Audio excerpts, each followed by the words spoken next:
On a un réseau hydraulique qui est conçu dès le départ de façon à permettre un développement maximum de la ville.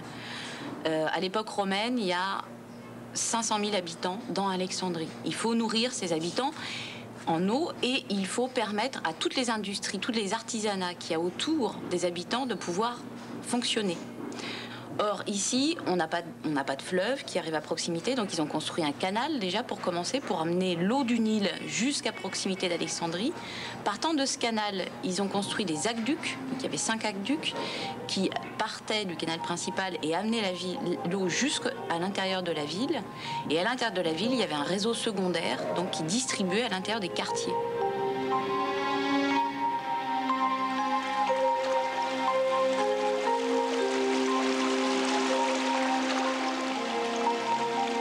Impure pendant les premiers jours qui suivaient la crue du Nil, l'eau était ensuite décantée dans ces réservoirs, puis elle était puisée par des sakiers, un ingénieux système de godets animé par une roue.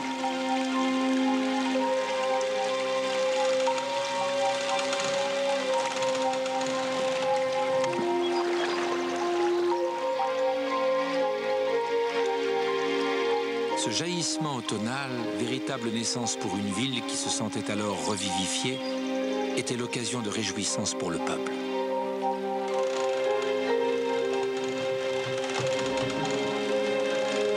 Le souvenir de ces puits utilisés jusqu'au XIXe siècle semble avoir disparu à jamais de la mémoire des Alexandrins.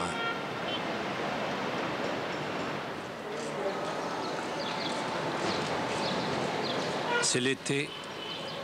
Jean-Yves Empereur a rendez-vous avec Ahmed Abdel Fattah, directeur du musée gréco-romain d'Alexandrie. Il a peut-être de bonnes nouvelles pour lui.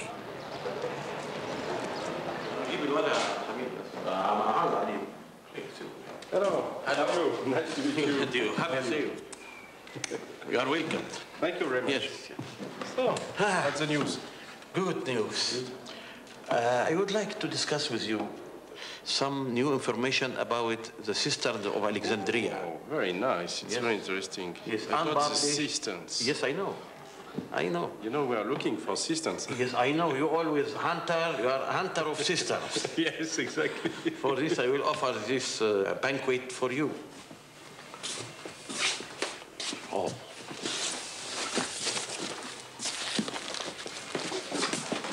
Qu'est-ce que ça? Les concernant les citernes. C'est un document vraiment exceptionnel que Jean-Yves Empereur a sous les yeux. Une liste de toutes les citernes dressées par l'ingénieur Camille en 1896. À l'époque, on pensait en cas de besoin pouvoir utiliser ces réservoirs.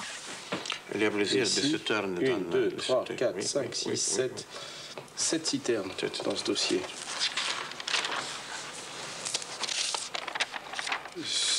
On voit combien ils sont fragiles. C'est des calques qui ont plus de 100 ans. Une nagueux encore. 10 citernes cette fois-ci. Donc on est déjà à plus de 50. 91, puis 9700. Ça veut dire qu'il y en a une centaine.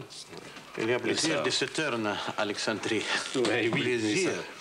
c'est incroyable. C'est une documentation inestimable qui renouvelle complètement le dossier des citernes. Enfin, c'est incroyable. Je ne m'attendais pas à ça. Hein. Vraiment, Mabrouk, félicitations.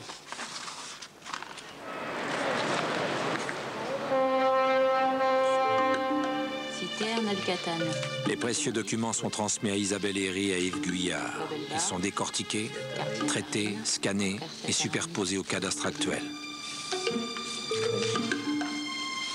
El Naguet. Hop. 3 travées. C'est la porte Rosette, ça. L'emplacement de chaque citerne est parfaitement identifié sur le plan de la ville.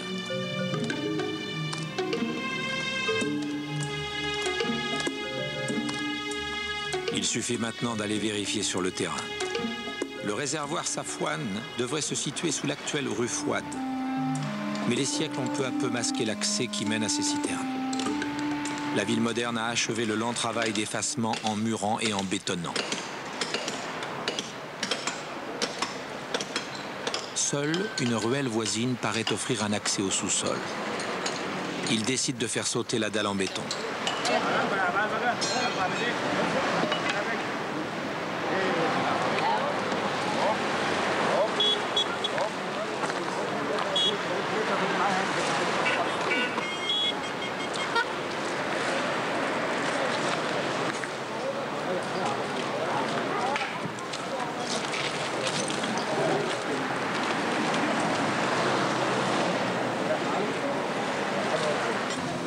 Bonne marche. Tout moderne, hein. Ça glisse. Briques et béton. Et des petits boudins. La maçonnerie, composée de briques récentes, a tout l'air d'un abri aménagé pendant la Seconde Guerre mondiale, alors que les troupes de Rommel s'avançaient vers Alexandrie. Part dans la bonne direction. Toujours une rampe. Ça suinte sur les murs. Ouais. Tu vas passer ici. Là. Tu vois. L'humidité est prégnante. Après une centaine de mètres, le corridor aboutit à une forme beaucoup plus ancienne. Ah, ça y est. Vieille structure. On y est? Les marches du puits d'accès. Ah oui. Colonnette d'entretoisement. Bon, voilà. Pas de ce côté-là. Non. Une autre citerne. Les archives de l'ingénieur Camille ont parlé.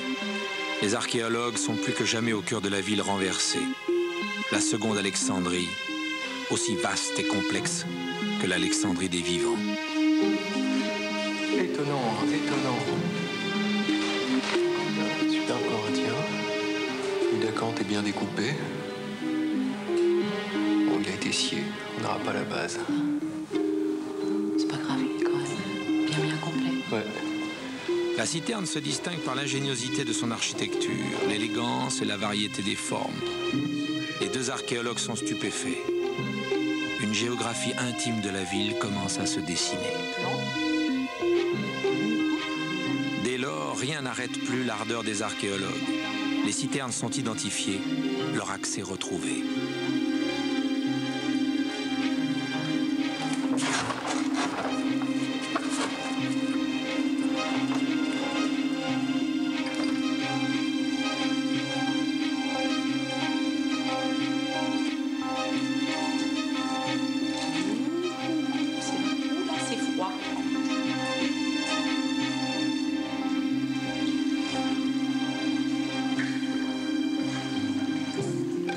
Dans les entrailles de la terre, l'élément liquide ranime un monde que l'on croyait mort.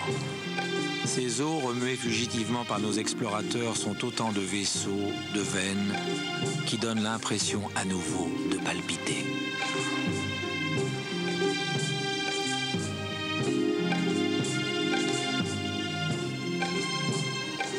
Ces réservoirs ne sont pas tous enfouis.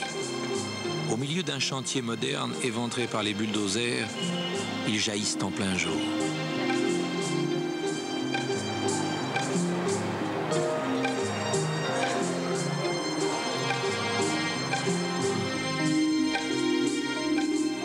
Tunnels, brèches, puits conduisent à ce royaume souterrain, à ces lacs aux eaux dormantes.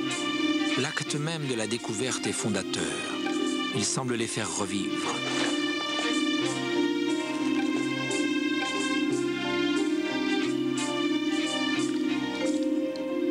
En un mois, 20 citernes sont découvertes et identifiées. Désormais, le cœur de la ville antique ne bat plus dans les ténèbres.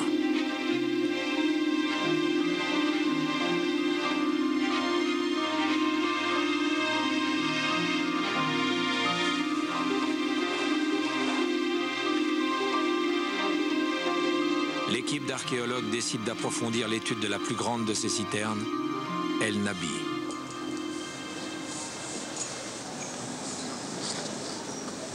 C'est beau?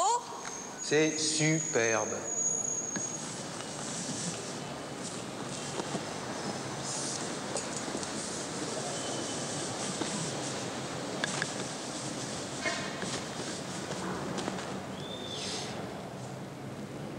Ça va? C'est beau.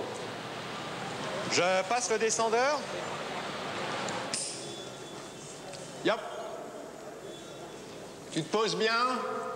Pose ton poids. Hein?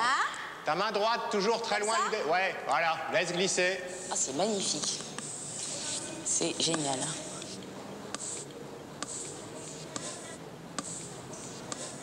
La plus belle. Quasi La intacte. plus belle de celle qu'on connaît. De celle qu'on connaît. Dans le secret de la Terre, El Nabi dévoile un immense édifice composé de 3 étages, parcouru de 5 travées, soutenu par une forêt de 48 colonnes. Cette impression de puissance et d'adresse dans la construction, en même temps que de sobriété, rappelle la simplicité très élaborée de l'architecture des mosquées.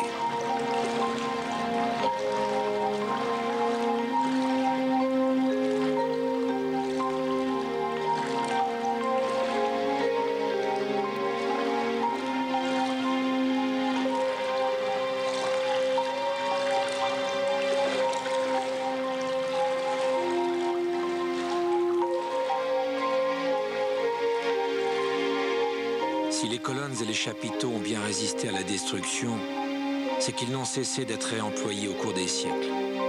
Ils constituent un répertoire exceptionnel des ordres et styles antiques.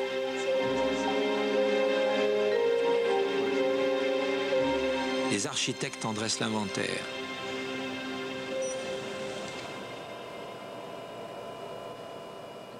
Vous auriez des chapiteaux à l'endroit, à l'envers, il y en a dans tous les sens. Est-ce qu'on peut dégager quelques ensembles là, qui permettraient d'isoler des chapiteaux qui viendraient du même monument? Cette étude des citernes est divers et multiple même, on pourrait dire. C'est essayer de retrouver tout le système hydraulique de la ville à travers donc, ces immenses réservoirs alimentés par les eaux du Nil. Et puis aussi, dans l'architecture de certaines, essayer de retrouver des éléments de réemploi de monuments qui ont été démantelés, qui ont été démontés à la fin de l'Antiquité. Et ces éléments ont été préservés, et donc ils nous restent ici comme des témoins des Alexandries passées.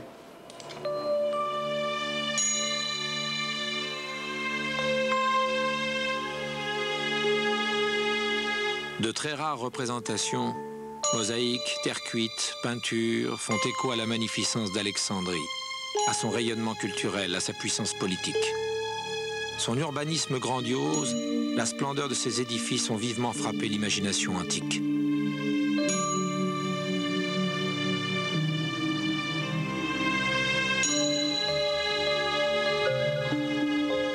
Que sont devenus les palais, le musée et sa célèbre bibliothèque, les temples, sans parler des immenses magasins qui faisaient d'Alexandrie l'entrepôt du monde. Dans les eaux du port sont peut-être enfouis les vestiges de ces architectures légendaires.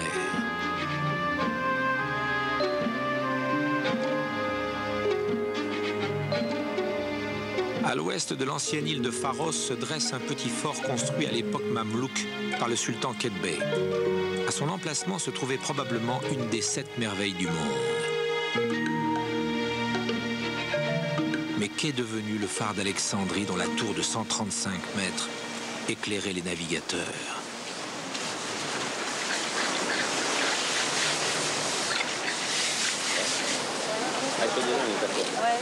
L'équipe franco-égyptienne de plongeurs dirigée par Jean-Yves Empereur poursuit son étude des milliers de blocs architecturaux qui gisent dans les eaux troubles du port. La 15e campagne d'archéologie sous-marine débute au premier jour d'automne.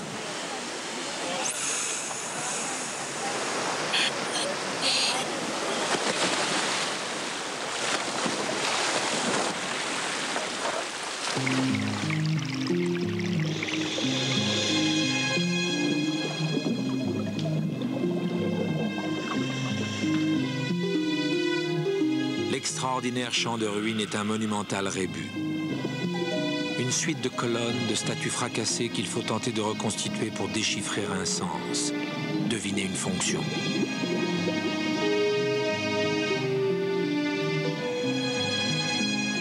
Une pierre excite depuis quelque temps la curiosité des plongeurs.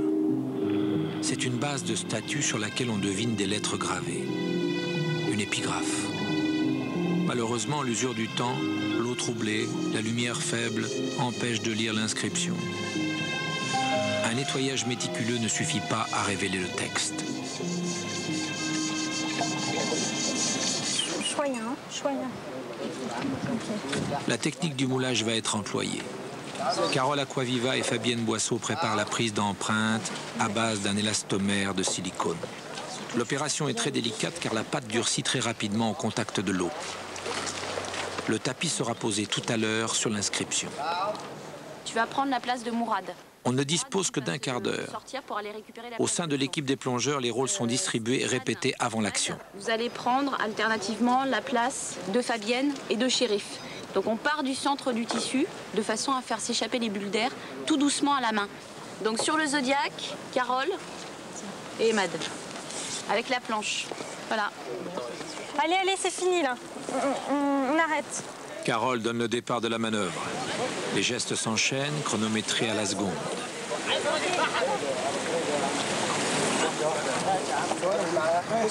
Ok, un petit peu plus. Keda Choya. Ok.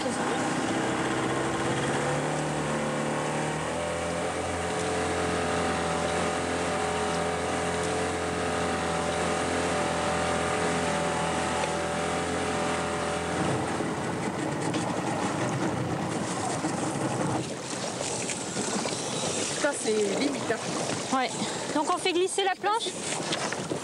Marie, tu chopes les garcettes, hein?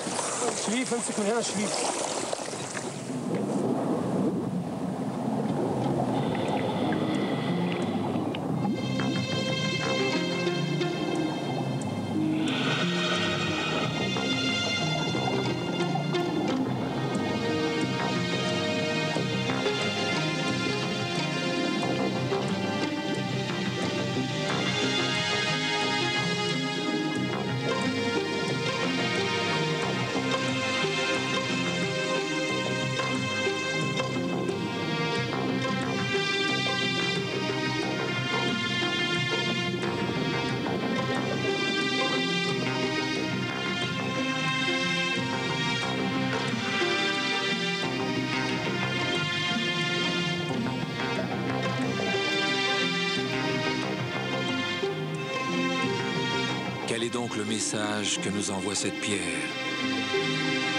Jean-Yves Empereur reconnaît la forme des lettres. C'est la première inscription en grec découverte sur le site.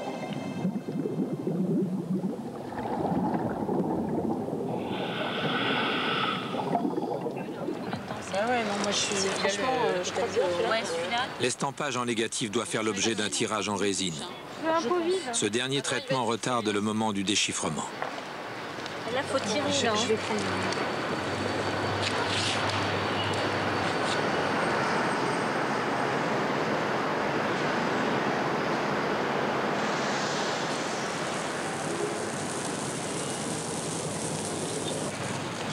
Super. Alors, ça c'est la ligne 2, 3, 4, 5, 6, 7. Hein. Il y a 7 lignes. Alors, tone despotonemon, ton théophilestaton. Jean-Yves Empereur n'a aucun mal à traduire une inscription dédicatoire en l'honneur des empereurs Constantin et Licinius. Ces deux empereurs romains ont régné 13 ans ensemble jusqu'en 324. Comment expliquer la présence d'un vestige du IVe siècle après Jésus-Christ alors que jusqu'à présent, les archéologues n'ont cessé de retrouver des fragments de monuments pharaoniques datés de plus de 2000 ans avant Jésus-Christ? Pour construire leur capitale, les Ptolémées ne se privèrent pas de prélever des matériaux sur les magnifiques édifices de l'Égypte ancienne. Démolie puis reconstruite indéfiniment à partir de ces ruines, Alexandrie faisait peau neuve en réutilisant la substance même de son passé. Le site est un immense cimetière sous-marin où dorment des pans gigantesques de toutes les architectures de l'Antiquité.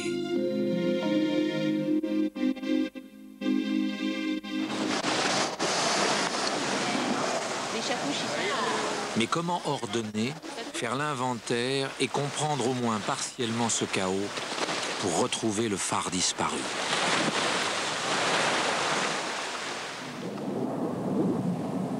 Une fois de plus, les techniques les plus modernes viennent au secours des plongeurs. L'aquamètre utilise les ondes acoustiques et permet de positionner rapidement chaque bloc de pierre dans l'espace sous-marin. Cet outil va accélérer l'inventaire complet du site.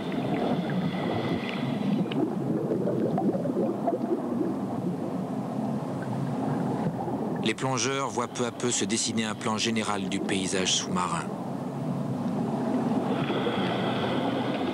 Une étape capitale vient d'être franchie. Chacun des blocs a été reconnu. Donc là, il faudrait refaire... fermer. C'est cette bloc-là. Ouais. Il manque un point.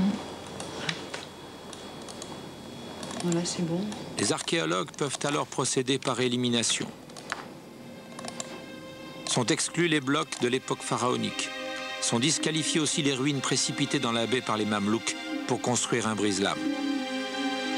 D'abord irréel, déformé, puis amplifié par le mythe, voici qu'apparaît, fantasmagorie de plus en plus réelle, le phare d'Alexandrie, détruit au XIVe siècle à la suite sans doute d'un tremblement de terre.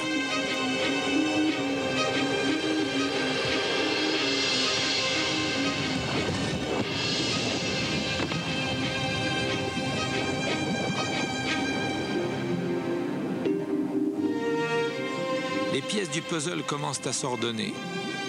Dans la pâle clarté des fonds, enveloppés de la cuirasse de la flore marine, carapassonnés d'un ciment de coquilles, les bases de 6 statues colossales sont apparues.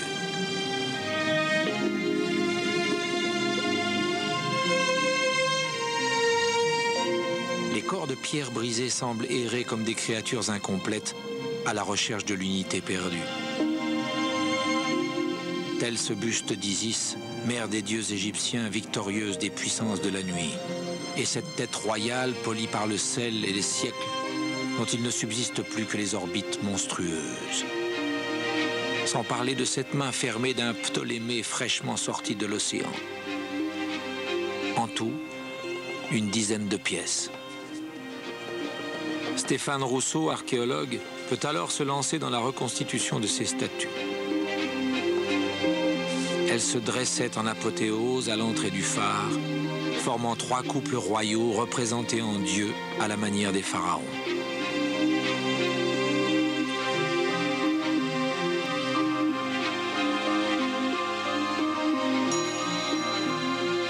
Ainsi se faisaient représenter les Ptolémées. Ces Macédoniens notifiaient à la face du monde qu'ils se situaient dans la lignée légendaire des anciens souverains d'Égypte.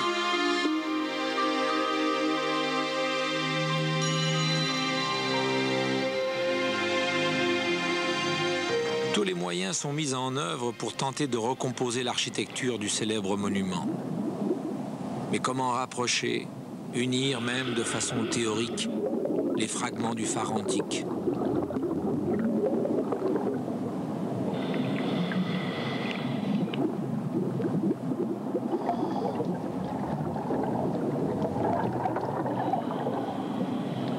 Grâce à un détecteur de métaux, l'archéologue Mourad El Amouri découvre des agrafes de construction en métal enrobées de plomb.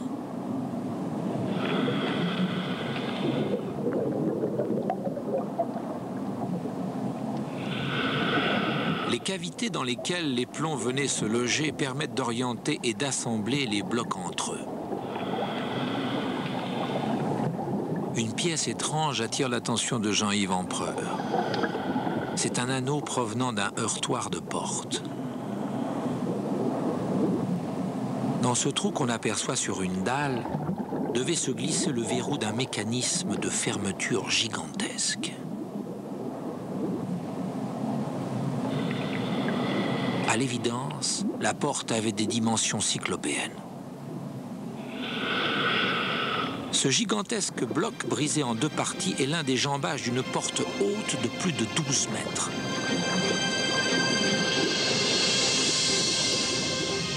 Isabelle Herry en sait maintenant assez pour imaginer l'aspect monumental de cette porte, sans doute celle du phare.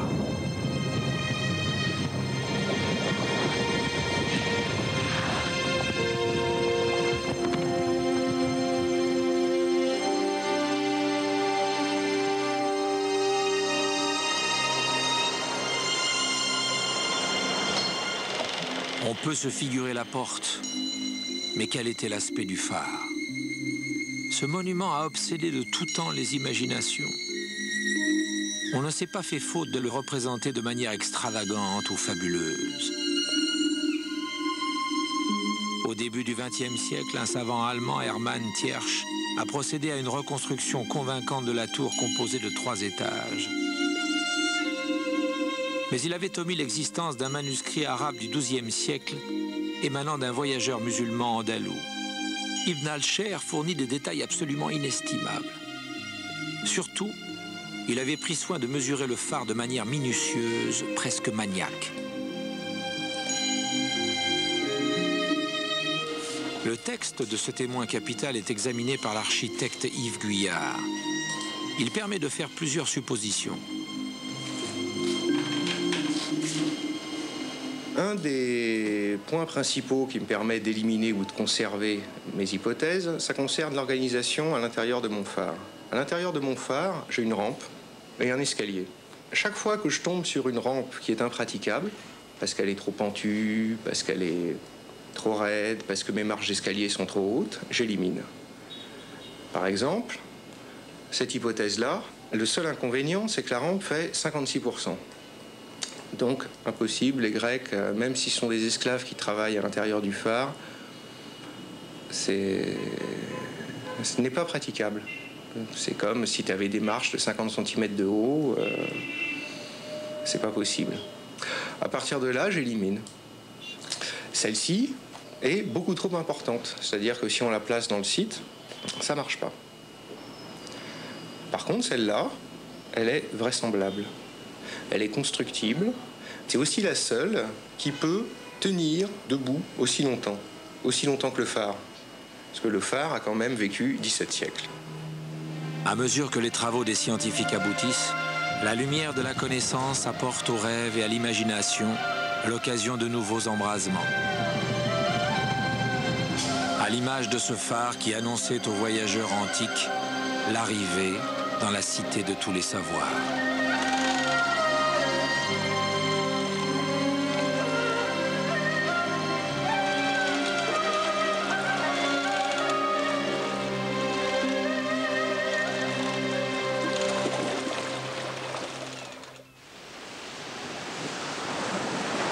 Signe distinctif de la ville, le phare ne constituait pas la seule splendeur d'Alexandrie.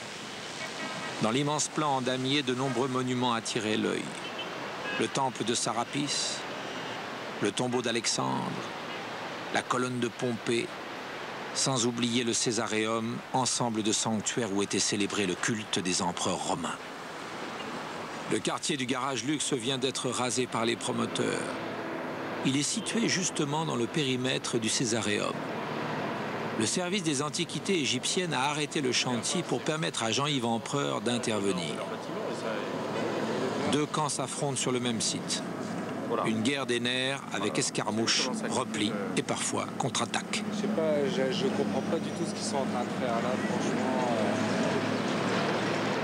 La situation est compliquée. Le travail des archéologues s'organise. Eh bien, c'est Hiroshima, hein, avec le bulldozer en bas. Là. Le promoteur a déjà massacré, saccagé là, un tiers du site. Ça va être dur de tout raccorder. Hein. Le promoteur est descendu de 10 mètres, il est jusque dans les couches grecques là. Alors comment on va faire pour le reste de la parcelle? Alors, ce que je propose, c'est d'ouvrir un secteur 1 au plus près de l'ancien chantier Billiardo. Et ensuite un secteur 2 plus à l'ouest, vers le niveau de la route. Une zone au sud, là, avec Myriam, et puis une zone ici avec vous. Et on aurait combien de temps à peu près? Eh bien là, on nous parle d'1 an.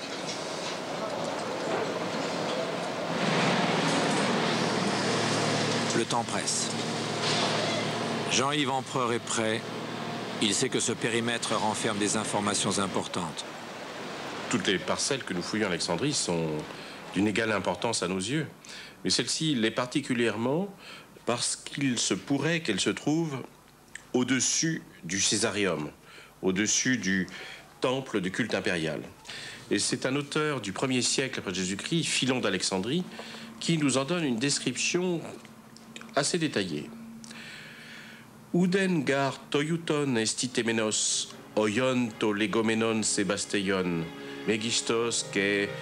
Aucun sanctuaire n'est comparable à celui qu'on appelle Césaréum. Immense et bien en vue, rempli comme aucun autre ailleurs d'ornements votifs, de vastes portiques, de bibliothèques, de salles de réunion, de portes monumentales, d'esplanades, de tout ce qui contribue à la plus somptueuse ordonnance.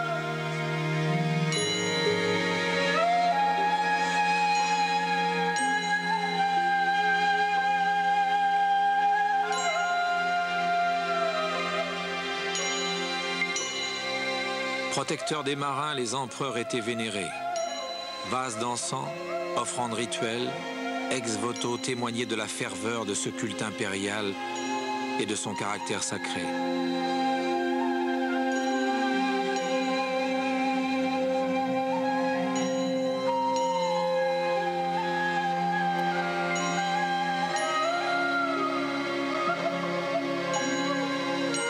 Deux obélisques décoraient l'entrée du Césaréum. Ces obélisques, appelés par la suite les aiguilles de Cléopâtre, étaient encore visibles jusqu'au XIXe siècle.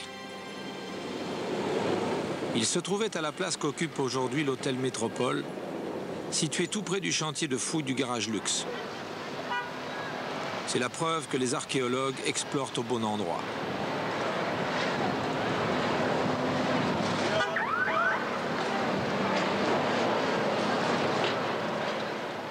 Dans les semaines qui suivent, une découverte va leur donner raison. Les deux fragments d'une superbe statue en marbre sont extraits du sol. C'est une pièce imposante. L'allure est empreinte d'une certaine majesté. Mais qui représente-t-elle ?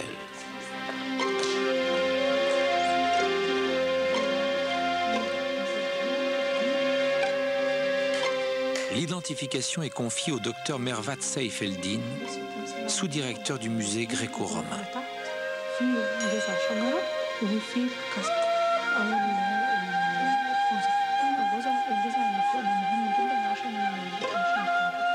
À certains signes distinctifs, le nœud du triomphe, l'aigle impérial, les griffons, on a affaire à un empereur romain portant cuirasse. Un empereur, mais lequel ? Un détail doit être pris en considération. Ces deux pointes proviennent d'une barbe. Mais plusieurs empereurs romains portaient la barbe.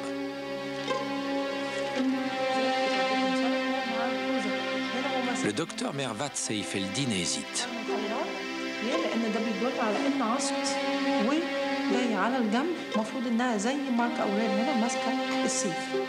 Un seul empereur était représenté ainsi avec une barbe fourchue, Septime Sévère, vainqueur des Parthes, mort en 211. Un élément de plus, confirmant que la statue provient bien d'un lieu où l'on vénérait les empereurs.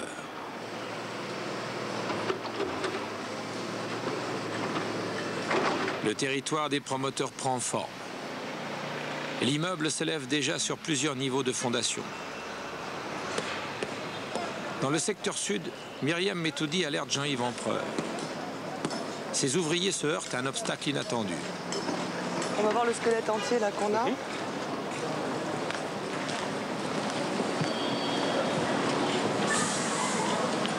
va le débâcher.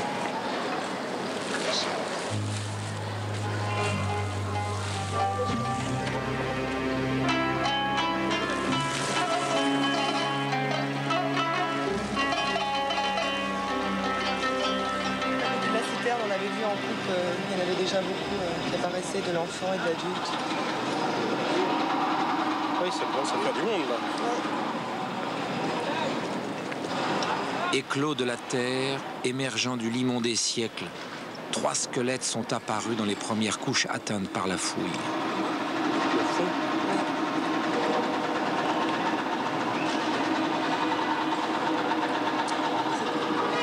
Indication intéressante pour la topographie de la ville, évidemment, de trouver un cimetière dans un endroit inattendu, puisque intramuros.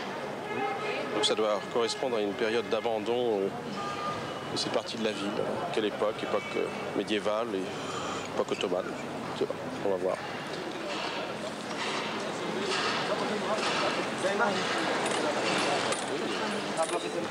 Bizarre, hein, cet endroit de la ville. Toujours pas de mobilier. Non, toujours pas de mobilier associé. Ça va être difficile à dater tout ça. Ouais. Ils sont bien écrasés. Hein. Oui. Ça nous freine, hein, c'est clair. C'est toujours, j'allais dire, ennuyeux de trouver une nécropole, un cimetière, parce que ça nous freine dans la fouille et le promoteur attend, piaffe. On ne peut rien, on ne peut pas faire sauter les sépultures. Il faut les fouiller proprement et noter toutes les indications anthropologiques, de rituels, de positions, et pouvoir comparer ça à toutes les autres fouilles qu'on a faites, à la nécropolis ou dans d'autres cimetières de la ville. 6 mois, c'est très court, très court. Même en ayant beaucoup d'ouvriers comme ici, on ne sait pas si on va arriver au rocher naturel. Enfin, ça, c'est le propre de la fouille de sauvetage. Et il y a d'autres chantiers où on était obligé d'abandonner alors qu'on était dans les couches du 1er siècle avant Jésus-Christ. Il nous restait encore 2 siècles à fouiller, 2 mètres d'ailleurs jusqu'au rocher naturel, et on était obligé d'arrêter. Le promoteur a voulu récupérer son terrain et y est arrivé.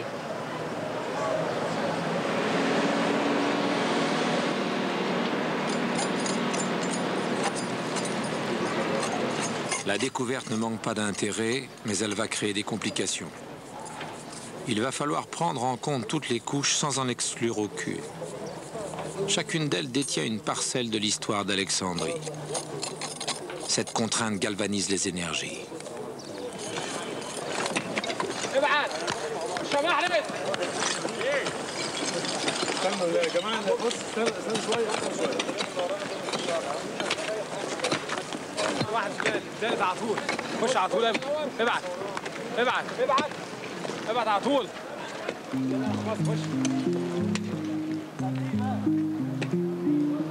Les sépultures se multiplient. Ces squelettes faisant irruption dans la lumière sont loin d'être silencieux. Au-delà des siècles, ils s'expriment. Ils sont même éloquents par les renseignements qu'ils apportent aux anthropologues.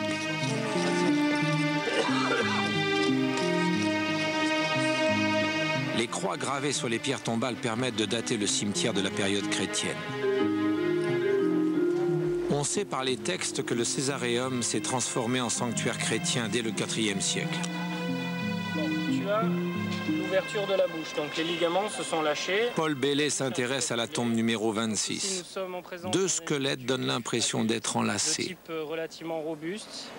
Au niveau du crâne, on est face à un individu qui a des caractéristiques relativement masculines, ici, avec les orbites et la partie au-dessus de l'orbite. Le deuxième individu, donc les caractéristiques du crâne sont plus féminines. Ici, on a un crâne avec un frontal relativement bombé, qui est une caractéristique plutôt féminine. Un relief au niveau de la partie de l'orbite moins développée que celui d'avant. C'est la fonction aussi des archéologues d'animer l'ombre des morts, de les éveiller, de leur donner une consistance en leur faisant retrouver leur vie passée. À Alexandrie, les archéologues sont devenus depuis longtemps familiers des rites de la mort. La manière dont les humains envisageaient leur passage dans l'au-delà n'a pas de secret pour eux. Alors, regarde. Je vois le puits de l'enfer. Parfois, des déblais déplacés révèlent la présence de fragments en terre cuite. Peut-être des vases funéraires. Dans toutes nos fouilles, nous sommes confrontés avec les morts, avec cette centaine de générations qui nous séparent de la fondation d'Alexandrie. Les morts étaient les plus nombreux, comme le disaient les anciens, d'autant que dans l'Alexandrie antique, il y avait au moins 500 000 habitants. Et donc on rencontre ces morts à travers toutes les couches et avec ces simples inhumations, ces ensevelissements qui sont les plus fréquents à l'époque grecque, mais aussi avec des momifications, puisque peu à peu les Grecs, à force de côtoyer les Égyptiens, empruntent quelques-unes de leurs coutumes. Et puis aussi avec quelque chose qui est typiquement hellénique, typiquement grec, c'est la crémation. La crémation, qui était tabou chez les Égyptiens, qui sera plus tard chez les chrétiens, la crémation est largement utilisée à l'époque grecque. Et là, nous commençons à avoir à Alexandrie, et particulièrement dans la nécropolis, une bonne documentation sur ces crémations. La pratique de la crémation a été apportée en Égypte par les Grecs qui réprouvaient la momification. On brûlait les morts sur des bûchers, puis on recueillait cendres et ossements dans des vases. À Alexandrie, Ces vases qui servaient à recueillir les cendres des morts étaient appelés hydries, parce qu'ils contenaient à l'origine de l'eau. Ces hydries, on en a découvert par centaines dans les nécropoles de la ville. Les réserves du musée gréco-romain en comptent plus de 600. L'archéologue hollandais Arnold Enklaar est le spécialiste de ces vases funéraires. Arnold a obtenu l'autorisation d'ouvrir exceptionnellement l'une de ces hydries au contenu inviolé depuis 2 millénaires.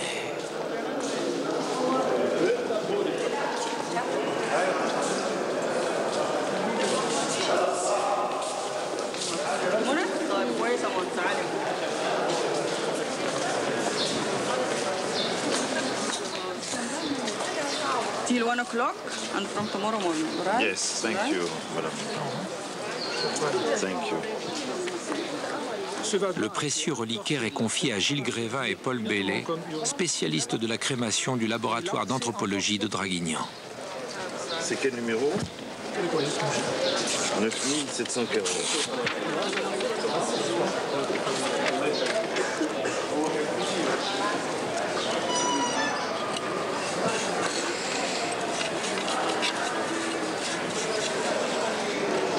Sur le côté, un petit peu là.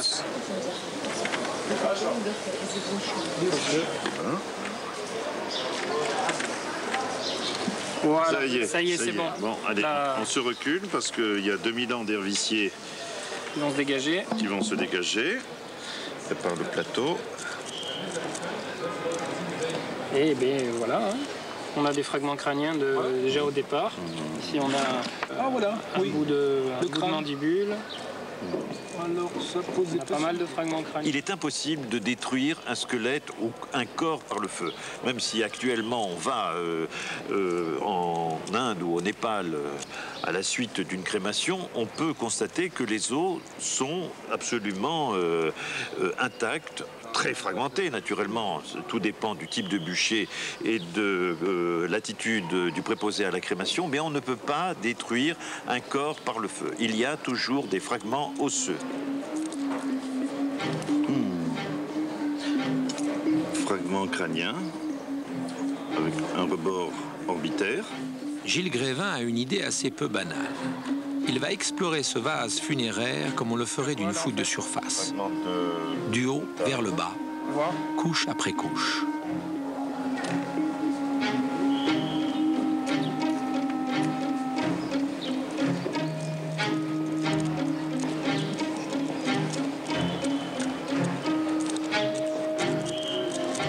Il y a un fragment de mandibule droit. L'intuition de Gilles Grévin était heureuse.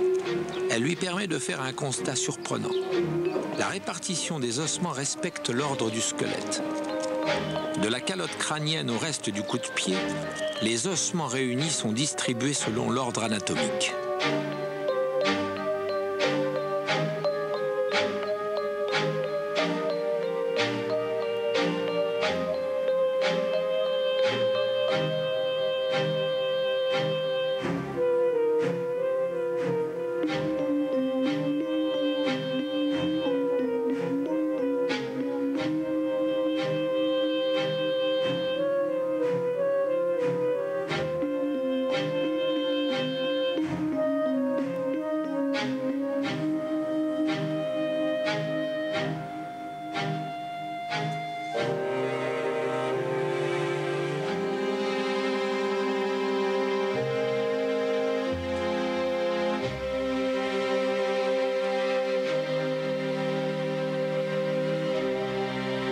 Alexandrie, nombre de pratiques funéraires s'offraient, mettant en évidence la coexistence de croyances et de peuples différents.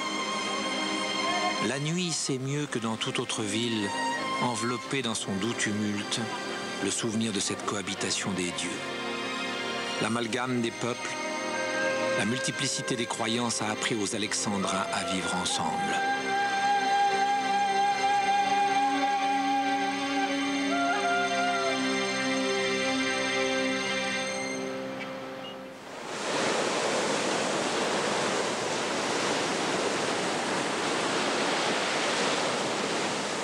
Insensible aux dévastations du temps, aux rudes tempêtes de l'hiver, la colonne de Pompée, au pied de laquelle Bonaparte assista à la prise d'Alexandrie, n'a pas bougé depuis 1700 ans. Le service des antiquités égyptiennes a sollicité Jean-Yves Empereur afin d'étudier les catacombes de Kom el-Shugafa, vaste ensemble de sépultures romaines datant du IIe siècle après Jésus-Christ. Cette nécropole, découverte au XIXe siècle, est un des sites les plus visités de la ville.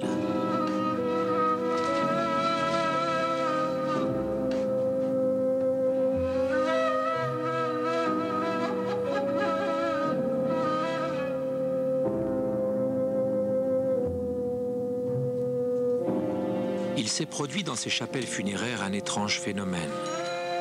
Un changement d'hygrométrie a modifié l'air ambiant. Depuis quelques mois, les pigments se font jour, révélant des dessins, dévoilant des fresques jusqu'alors invisibles.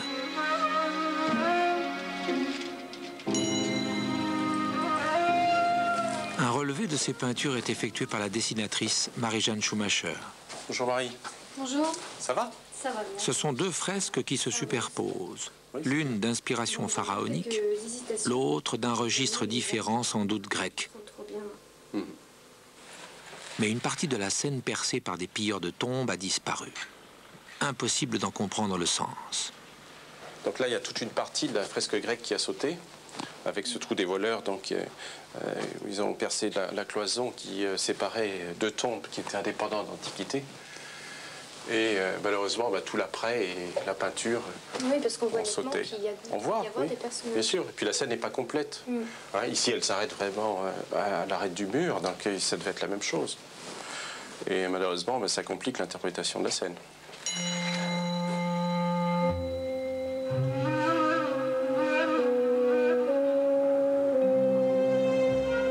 Jean-Yves Empereur a alors l'idée de demander de l'aide à Anne-Marie Guimier-Sorbet, spécialiste de la peinture hellénistique. Tu vois ici, on retrouve ce qui est tout à fait exceptionnel, ce registre de style égyptien avec scène de momification d'Osiris avec Anubis et les deux sœurs Isis et Nephthys. Et puis en dessous, le registre de style grec. Aujourd'hui, ce qu'on peut dire, c'est qu'on y reconnaît Artémis, Athéna, peut-être Aphrodite, mais bien sûr, le trou de voleur nous cache une partie de la scène et ce qui ne nous permet pas de comprendre exactement sa nature. Le mystère de la partie manquante excite la curiosité des archéologues. Ils décident alors d'inspecter une tombe voisine épargnée par les voleurs.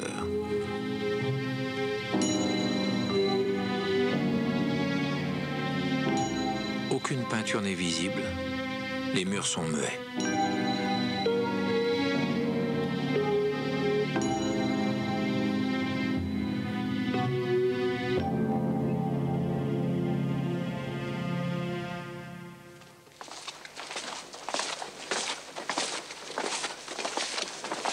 André Pell, photographe du CNRS, propose de tenter une expérience. Il a déjà utilisé avec succès la technique des ultraviolets pour percer le secret de manuscrits du Moyen-Âge.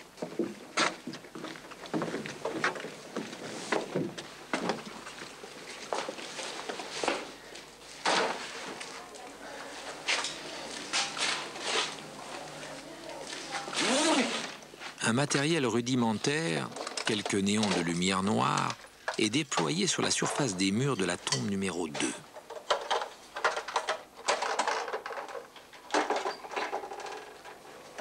Ok, allez.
Cette fois, l'énigme du trou de voleur est résolue.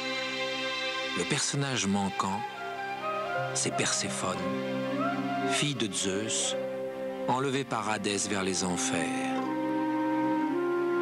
Mais l'amour de son père lui permet chaque printemps de revenir sur terre.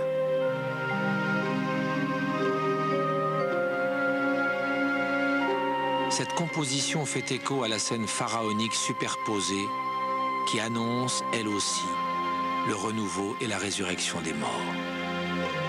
Au IIe siècle après Jésus-Christ, une nouvelle religion se propageait à Alexandrie. Le christianisme annonçait clairement que le destin de tout homme était de revivre un jour. L'église copte est née à Alexandrie. La ferveur des fidèles est la même qu'il y a 2000 ans. Telle est la vocation de cette métropole, attirer toutes les religions et les savoirs, les faire coexister, fondre tous ces cultes et ces valeurs spirituelles dans une seule désignation.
Sous la pression démographique, Alexandrie explose.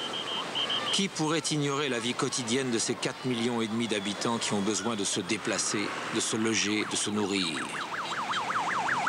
Alexandrie ne peut être le conservatoire de son glorieux passé.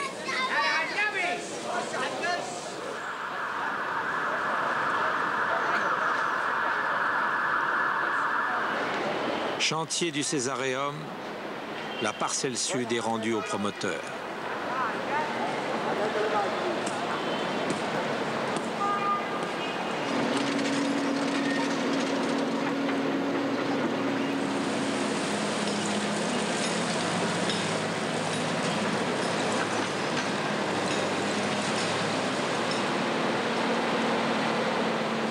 Les fouilles de sauvetage s'achèvent un peu trop tôt. Eh bien, ils n'ont pas perdu de temps. On leur a donné le terrain hier, ils sont déjà là. Faut-il parler de mélancolie? Regret, probablement à la vue d'une lutte interrompue. Ce sentiment presse les plus jeunes des archéologues à se précipiter jusqu'au dernier moment dans la tranchée, à retarder ainsi l'instant de la séparation.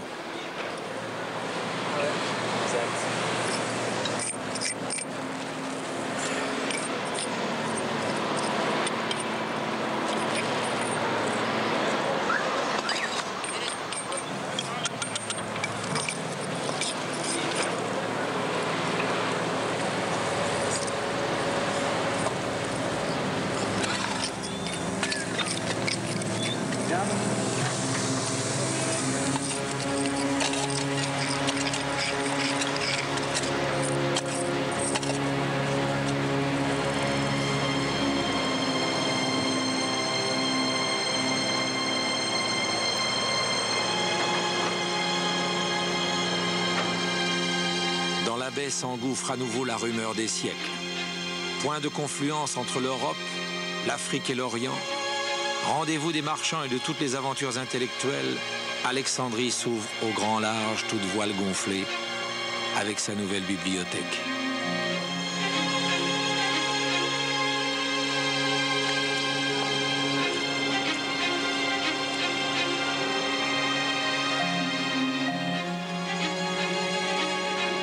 La Bibliotheca Alexandrina abritera bientôt 8 millions de volumes.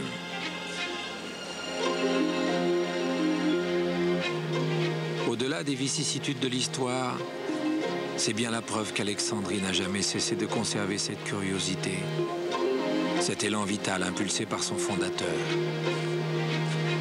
La ville nous délivre bien un message d'espérance, en même temps qu'elle nous adresse une mise à l'épreuve. C'est dans la capacité à rester fidèle aux rêves de son fondateur, homme de rupture et de métissage, dont la soif de connaissance fit reculer les frontières du monde, qu'Alexandrie peut encore servir d'exemple.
Bartók, Boulez, Poligny et l'Orchestre de Paris en état de grâce. L'état de grâce, c'était au Théâtre du Châtelet les 20 et 21 juin dernier.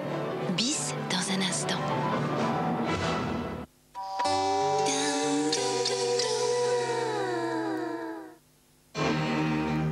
But the film is a sad thing for she's lived it 10 times or more. She could spit in the eyes of fools. Demain, de plus en plus de choses seront disponibles sur Internet. Mais si personne n'est capable de vous les livrer, d'offrir les services pour concrétiser ces échanges, tout cela risque de rester virtuel. Ce que l'avenir vous promet, la Poste vous l'apporte.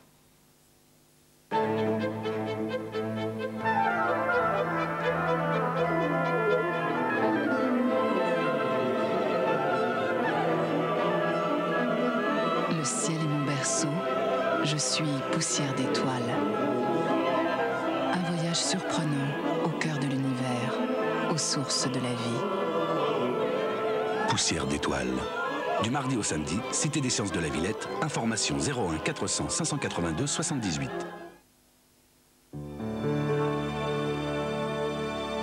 Il faudra bien que ça arrive, je partirai. Il faudra bien que ça arrive, je partirai. Gilbert Bécaud, nouvel album. I mean, I am very, very clever. And I'm such a genius. Oh, yeah. I told them I'm a fucking genius. Qui sont-ils? Quels sont leurs moyens? Vérifié par Minitel 3617 Vérif, votre meilleur agent d'information sur les entreprises. Amstrad. Amstram, gram, piqué, piqué, collé, gram, bourré, bourré, ratatam, Amstram, gram. Amstram, gram, piqué, piqué, collé, gram, pif, pouf, dame. Bourré, bourré, ratatam, Amstram, gram, piqué, collé, gram. Amstram, gram, piqué, piqué, collé. Sylphide, ils sont tous meilleurs les uns que les autres. Ce canapé, quand je l'ai vu dans la vitrine, c'est simple, je me suis dit, ma fille, il est pour toi. Je l'entendais qui m'appelait avec sa petite voix. Michel. Michel. Oh, mais moi aussi, je m'appelle Michel. Vous aussi, n'attendez pas. Financez tous vos projets. En ce moment, le crédit 7LM est à 6,3%. 7LM, la vie n'attend pas.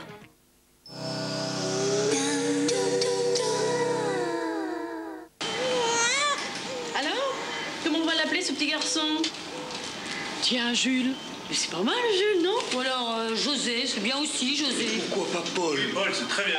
Non, Jean, c'est mieux. C'est pas terrible, Jean. Jean, c'est pas si mal, Paul. Jean-Paul. Va pour Jean-Paul.